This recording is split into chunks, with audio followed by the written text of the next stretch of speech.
اليوم اکملت لکم دینکم واتممت علیکم نعمتی وردیت لکم الاسلام دینا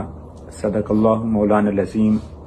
قال النبی صلی اللہ تعالی علیہ وآلہ وسلم وانا خاتم النبیین لا نبی بعدی۔ آج کے مذاکرے کا عنوان ہے عقیدہ ختم نبوت، تحفظ ختم نبوت کے عنوان سے قادریہ ٹرسٹ کے پلیٹ فارم سے آج کا پروگرام ہو رہا ہے، جس میں جلیل القدر علماء، مشائخ اور اسکالر، نشید،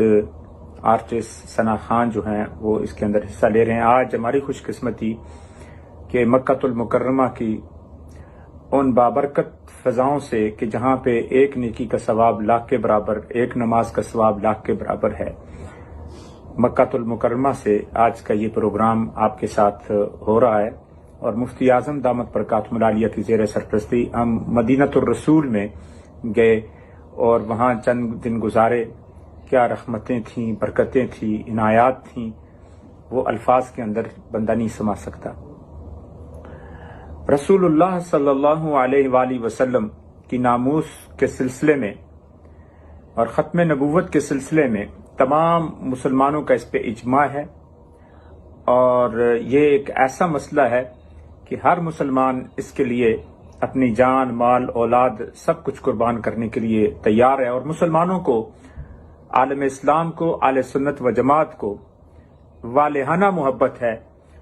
اور یہی محبت کہ لا یؤمن احدکم حتی اکون احب الیہ من والدہ وولدہ والنفس والناس اجمعین، سب کچھ قربان کرنے کے لیے تیار ہے۔ اور آج اس عقیدے کی بنیاد پر ہم یہ پروگرام کر رہے ہیں، اور ہم اس کا تحفظ کرتے رہیں گے، اور قیامت تک اللہ تعالیٰ نبی اکرم صلی اللہ علیہ وسلم کا نام اسی طریقے سے اللہ سبحانہ و تعالیٰ قائم اور دائم رکھے گا۔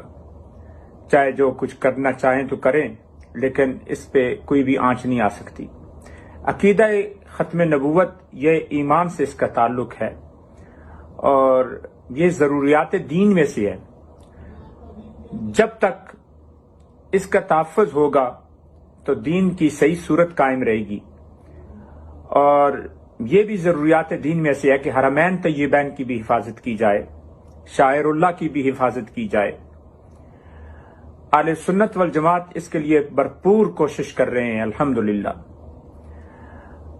یہ ذہن میں رکھیں اس بات کو کہ عقیدہ ختم نبوت کا تعلق ایمان سے ہے، لیکن کچھ چیزیں ایسی ہیں جس کا تعلق کفر و ایمان سے نہیں ہے، جیسے آمین بالجہر کہنا، جیسے رفع یدین کرنا، لیکن یہ متفقن علیہ عقیدہ ہے، اور اس میں کسی قسم کا کوئی شک نہیں۔ جو شک کرے گا وہ دائرہ اسلام سے نکل جاتا ہے۔ اگر کسی نے پوچھا حضور علیہ الصلوۃ والسلام کے بارے میں، کیا ان کے بعد نبی آ سکتا ہے، اگر یہ ڈاؤٹ بھی ہے وہ بھی گیا۔ خدا کے بارے میں کہے کہ خدا کیا ایک ہے تو پھر بھی گیا۔ اور قرآن کے بارے میں اور حضور اکرم صلی اللہ علیہ وسلم کے بعد بھی کوئی آئے گا تو اس سے بھی انسان جو ہے وہ دائرہ اسلام سے نکل جاتا ہے۔ قرآن پاک کی 100 سے زیادہ آیات جو ہے اس میں صریح یہ بات ہمیں ملتی ہے عقیدہ ختم نبوت کے حوالے سے، جیسے اللہ تعالیٰ ارشاد فرماتے ہیں وما محمد الا رسول قد خلت من قبلہ الرسل، آپ صلی اللہ علیہ وسلم سے پہلے رسول آئے، اور حضور علیہ الصلوۃ والسلام کے بعد کوئی رسول نہیں آئے گا۔ یہ قرآن پاک کی ان آیات سے ہمیں یہ بات پتہ چلتی ہے۔ اور پھر قرآن مجید کی ایک اور آیہ کریمہ میں فرمایا گیا ما کان محمد ابا احد من رجالکم ولکن رسول اللہ وخاتم النبیین وکان اللہ بکل شیء علیما، کہ حضور اکرم صلی اللہ علیہ وسلم کو یہاں پہ صریح خاتم النبیین فرمایا گیا، آخری رسول فرمایا گیا، اور آپ کے بعد کوئی آنے والا نہیں۔ حضور اکرم صلی اللہ علیہ وسلم آپ حجۃ الوداع میں تھے، جو آپ کی زندگی کا ظاہری لائف کا آخری آج تھا، عرفات میں موجود ہیں، اور آپ نے فرمایا کیا میں نے اللہ کا پیغام تم تک نہیں پہنچایا؟ 3 دفعہ فرمایا، تو صحابہ نے عرض کی یا رسول اللہ صلی اللہ علیہ وسلم آپ نے پہنچایا ہے۔ تو حضور اکرم صلی اللہ علیہ وآلہ وسلم نے جب یہ ارشاد فرمایا کہ اللہ نے دین کو پورا کر دیا، اور یہ آیہ کریمہ نازل ہوئی الیوم اکملت لکم دینکم واتممت علیکم نعمتی وردیت لکم الاسلام دینا، کہ آج تمہارے لیے دین جو ہے مکمل ہو گیا اور اللہ اس پہ راضی ہے کہ ہمارا دین جو ہے وہ اسلام ہے۔ اب کوئی کسی دین کی ضرورت نہیں، کسی وحی کی ضرورت نہیں، کسی اس کتاب کی ضرورت نہیں ہے، بلکہ یہ بات ہمیں بالکل پتہ چل گئی کہ دین کامل ہے، اور صریح انداز میں پتہ چل گئی، یہ کنایات ہوں یا اشارت النص ہو، عبارت النص ہو، صراحتاً یہ پتہ چل گیا کہ نبی اکرم صلی اللہ علیہ وسلم آخری رسول ہیں، اور یہ قطعیت الثبوت ہے، اور اس کا منکر جو ہے وہ کافر ہے۔ تو اس سے یہ پتہ چلا کہ ہم اس میں قدر المشترک یہ بات ہے کہ حضور اکرم صلی اللہ علیہ وسلم لاسٹ میسنجر ہیں، اور اس پہ اجماع امت بھی ہے۔ حضرت ثوبان رضی اللہ تعالیٰ عنہ، ترمذی شریف کی حدیث ہے، وہ فرماتے ہیں کہ 30 کذابون، کہ حضور علیہ السلام نے فرمایا 30 بڑے بڑے جھوٹے آئیں گے، اور وہ دین میں آ کے رخنا ڈالیں گے، ڈاؤٹ ڈالیں گے۔ تو حضور علیہ السلام نے ارشاد فرمایا انا خاتم النبیین لا نبی بعدی، میں اللہ کا آخری رسول ہوں اور میرے بعد کوئی بھی نبی نہیں آئے گا۔ اور حضرت انس بن مالک رضی اللہ تعالیٰ عنہ فرماتے ہیں کہ حضور علیہ السلام نے فرمایا رسالت ختم ہو گئی، نبوت ختم ہو گئی، میرے بعد نہ رسول ہے نہ نبی ہے۔ اور یہ بات قرآن سے بھی ثابت ہے، حدیث سے بھی ثابت ہے، اجماع امت سے یہ بات ہمیں ملتی ہے کہ ثابت ہے۔ 1974 کو 1974 کو 6 سپٹمبر کو یہ پاکستان کی پارلیمنٹ میں اللہ کے فضل اور کرم سے ایک قانون پاس ہوا کہ نبی اکرم صلی اللہ علیہ وسلم کی ذات پر نبوت مکمل ہے، اور اس کے بارے میں کہ بعد میں کوئی آئے گا تصور کرنا بھی گناہ ہے۔ اور یہ بات 1974 کے اندر قومی اسمبلی کے اندر یہ الحمدللہ پاس ہو گئی، اور اس کے جو محرک تھے وہ حضرت علامہ اشاہ احمد نورانی صدیقی رحمۃ اللہ تعالی علیہ تھے۔ آج بھی اگر وہ جا کے ہم ریکارڈ قومی اسمبلی کا تلاش کرے تو یہ باتیں ہمیں ملتی ہے، اور 200 سے زیادہ احادیث مبارکہ اس کے اندر جو ہے ہمیں ملتی ہے کہ حضور اکرم صلی اللہ علیہ وآلہ وسلم اللہ کے آخری رسول ہیں اور نبی ہیں۔ اور نبی اکرم صلی اللہ علیہ وسلم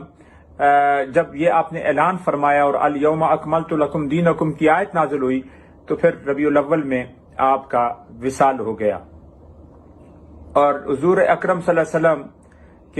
کے دنیا سے پردہ فرمانے کے بعد نہ ابھی کسی وحی کی ضرورت ہے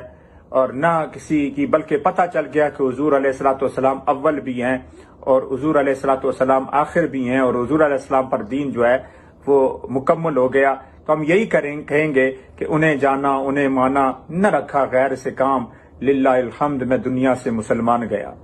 آج 13-14 صدیوں کے بعد اگر کوئی نبوت کا دعویٰ کرے تو وہ جھوٹا ہو سکتا ہے، سچا نہیں ہو سکتا۔ اور پھر حضور اکرم صلی اللہ علیہ وسلم کے ظاہری زمانے سے لے کر قیامت تک اب رسالت اور نبوت جو ہے وہ بند ہے، اور عقیدہ ختم نبوت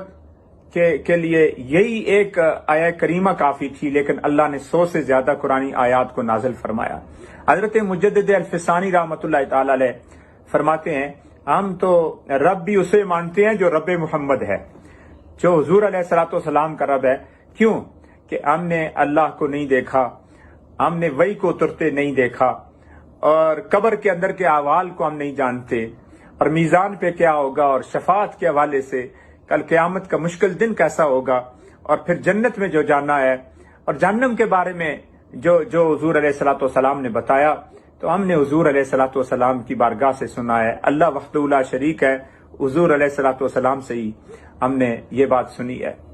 ہمیں کسی کی ضرورت نہیں ہے، اور حضور اکرم صلی اللہ علیہ وسلم ہمارے لیے کافی اور شافی ہے۔ اور قرآن مجید کی ایک اور آیہ کریمہ میں اللہ فرماتے ہیں قل یا ایھا الناس انی رسول اللہ الیکم جمیعا، فرمایا اے انسانو تمہاری طرف